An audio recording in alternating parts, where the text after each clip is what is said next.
Hello simulation friends! Did you know that Theta can interface directly with CARL so you can use the two tools together to enhance your simulations? You can use CARL for practicing hands-on skills like bracing during otoscopy, placing the tympanometry probe, setting transducers, practicing audiometry, and more. Then, you can use Theta to simulate outcomes for these different tests. You can perform otoscopy on CARL to practice technique like bracing, and then use Theta to view different images of the eardrum and of the ear canal. You can set up emittance testing with the probe in CARL's ear, and then use Theta to simulate the different results of tympanometry and acoustic reflexes.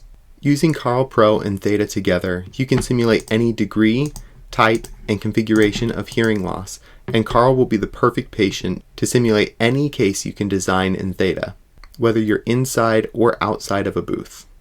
These two tools can interface easily to enhance your education and simulation experience for hearing healthcare professionals. We're excited to see how you will use Theta and CARL together.